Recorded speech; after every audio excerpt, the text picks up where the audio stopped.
What's up guys, I'm Simon here with Z1 Offroad, and today I'm going to tell you about 3 ways that you can lift the front of your Nissan Frontier or Nissan Xterra. So, option number 1 is our newest option. These are our 2-inch lift springs. On a non-Pro 4X truck, these are going to give you about 2 inches of lift, and on a Pro 4X truck, these are going to give you about 1.75 inches of lift, and that's just because the factory bushings come with a bit more preload in them already, and they sit taller than the non-Pro 4X truck. If you have a Pro 4X truck and you want to get to that full 2 inches of lift, you can pair this with a fine-tuned lift spacer, and you'll be right at that 2-inch mark. This is going to be the most affordable option in total, I guess, to lift the truck, because you don't have to pair this with an adjustable upper control arm.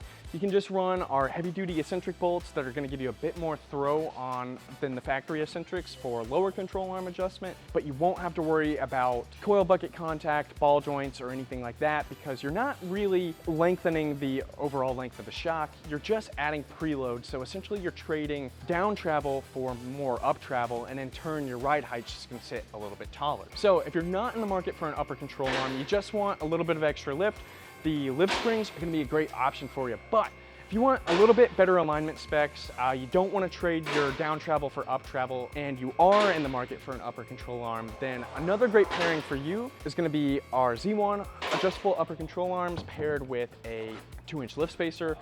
This is not actually 2 inches tall. This gives you 2 inches of lift at the wheel. We have these in a few different sizes, probably our most common. There's a lot of information out there online about wheel spacers and a lot of conflicting information. You know, there's so many different experiences from different platforms. Some people have concerns that, okay, I'm going to ruin my ride feel, or I'm going to blow up my upper control arm ball joints or coil bucket contact, things like that. But all of those problems don't really affect us when we run this upper control arm. We don't hit the coil buckets, we've got an extended range ball joint. There's no real concerns there. We just need to make sure that we're not bottoming out our shock before we're hitting our bump stop. And that's really easy to do, especially if you go buy an extended bump stop like the Energy bump stops or any of the other million options out there. It's a really, really easy part to swap out. And then essentially what that allows you to do is run your factory shocks just in a taller position or with a taller overall length. So you get that extra ride height without trading your down travel for up travel, or vice versa. You know, we've been running these for years on, you know, some of our more OEM plus trucks. We've had great luck with them. You know, we don't hit CV bind, we don't hit bind really anywhere. It's just a good pairing. And with that, you know, it's hardly noticeable. It rides just like a truck would from the factory, just taller. So this is a great option if that's what you're looking for, but if you want that extra level of performance, you're out wheeling the truck every single weekend and asking a lot of it, then you're going to want to go with a full adjustable coilover, and that's what we've got here with our Z1 X Pros. This is my favorite option by far. This comes with either a 500-pound spring or a 600-pound spring, so, you know, a heavier setup like with an aftermarket bumper, winch, things like that.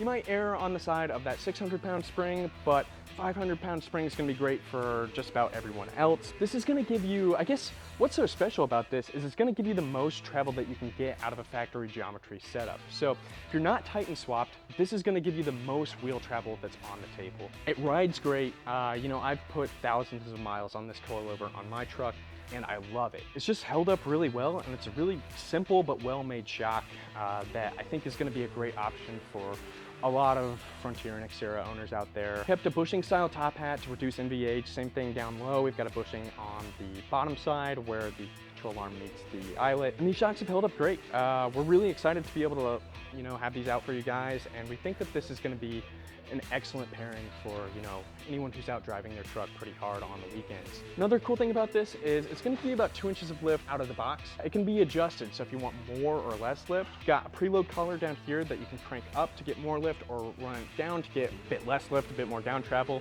That's an important thing to note, is that just like the lift springs, you know, as you increase the preload, your ride height's going to sit taller and you're going to have less down travel. If you decrease the lift height, you're going to pick up more down travel, but at the expense of ground clearance. We set these right where we prefer them. It's adjustable, so everybody's different. Everybody has their preferences, and however, you know, they want to tune their setup, this shock is pretty well set up for that. So if you're interested in lifting your Xterra or Frontier, you can get any of these options at z1offroad.com.